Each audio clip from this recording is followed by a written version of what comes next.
रूसल गौरा के शिवजी मनावे। गौरा सुतली चादर तान। रूसल गौरा के शिवजी मनावे। गौरा सुतली चादर तान। उठ उठ गौरा हो भैले भोर हरिया। काहे सुतलू चादर तान। उठ उठ गौरा हो भैले बिनु सहरा। काहे सुतलू चादर तान। एतना सुनत गौरा उठी के बैठली। सुनी शिवजी अरज हमार। सुनी शिवजी अरज हमार।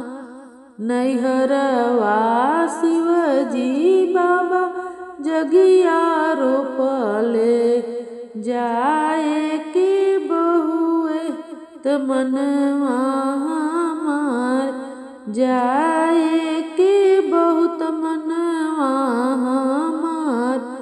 तोहार बाबा गौरा जगिया रोपले।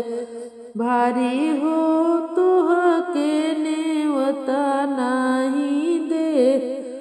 तोहार बाबा गौरा जगे रोपे भारी। तोहके नेवता नाही दे। बिनु हो बोलवले नैहर न जानी जइहा। नाही होई है आदर तोहार। नाही होई है आदर तोहार। भोला के कहल गौरा मनबो ना कइली। बाबा जगिया देखन जाय। बाबा जगिया देखन जाय। जब गौरा रानी गइलिन अपनी नैहरवा हो। अम्मा बाबा लिहले मुहवा घुमाय। अम्मा बाबा लिहले मुह घुमाय। अपने पिया के हम बतियो नाही मनली हो। कैसे लौटी जाई कैलाश। कैसे लौटी जाई कैलाश। कवन मुँह आपन स्वामी के देखबै।